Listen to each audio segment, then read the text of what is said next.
BuzzFeed. Yeah, we're still scraping the bottom of that fucking barrel.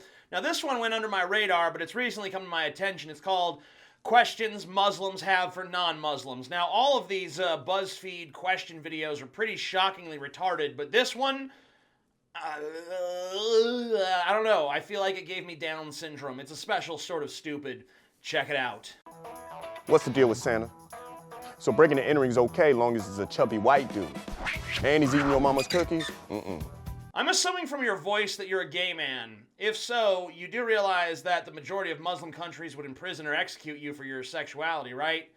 Anyway, maybe you're not gay. Maybe my gaydar is broken or just not calibrated properly. Anyway, you asked a question about Santa Claus. You're not going to believe this, but he's actually not real. Yeah, we're not actually cool with a man breaking into our houses. Shocking, I know. When are you gonna stop asking me if I pray 5 times a day? That's so mean, because I don't. I feel guilty. Let me know when you're praying 0 times a day. That's when I'll start giving a shit about you. Why must you put bacon in everything? Bacon-infused donuts? Come on now. Is this water safe to drink? There's bacon in this water, huh? We put bacon in everything because bacon is fucking delicious. In fact, you motherfuckers should be asking why Allah made pigs so fucking delicious if they're forbidden to eat. I think he's just fucking with you guys, to be honest. Do you really think women wearing a hijab don't have hair underneath? Do you think that when you see someone with a beanie, a hat, a hoodie? I've spent 31 years on this planet, and the number of people I've met who think Muslim women don't have hair under their hijabs is... I'm just going to give you guys a rough estimate here, because obviously I haven't kept strict count, but I'm pretty confident in this number. 0. Yeah, I'm going to go with 0 being the amount of people I've heard say or suggest such a ludicrous thing. Why do you think all Muslims are Arab? I don't. I know for a fact that not all Muslims are Arab, but what I don't know is what race are you? I mean, you look like a white chick who just dyed herself brown.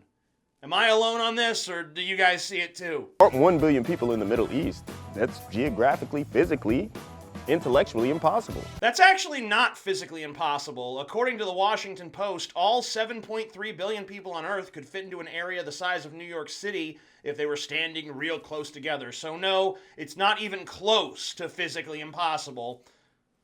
Just not. Why are only Muslims mentioned in talks about religious extremism? Did y'all forget about the KKK? Westboro Baptist Church, Crusades? We all have the bad seeds in the family. Well, the KKK has about 5,000 members, and they haven't been linked to terrorist activity in at least like a generation. The Westboro Baptist Church is certainly pretty vile in terms of their message, but they've never engaged in any terrorism as far as I know, and the Crusades were 1,000 years ago. Meanwhile, here's a list of Islamic terror attacks from 2016 alone. You might notice that there's quite a lot of them.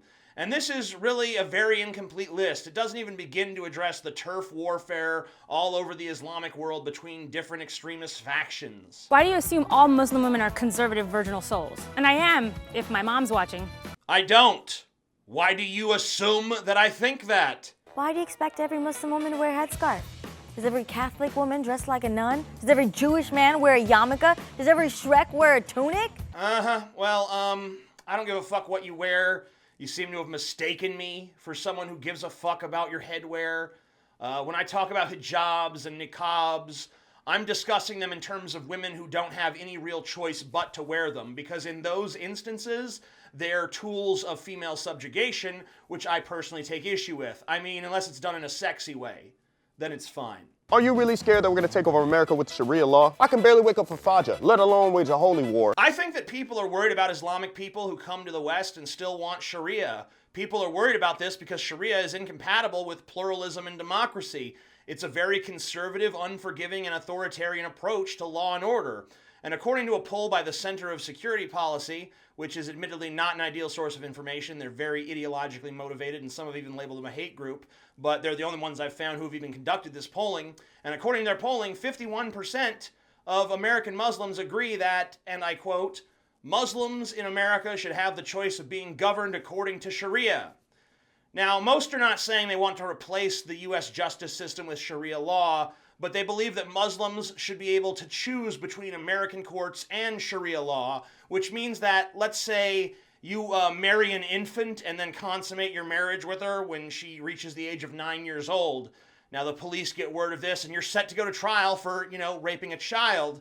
Well, if you're a Muslim, you can just say, try me under Sharia law instead. Oh, Sharia law says that marrying an infant and then fucking her when she turns 9 is okay. You're free to go, sir. Sorry to trouble you.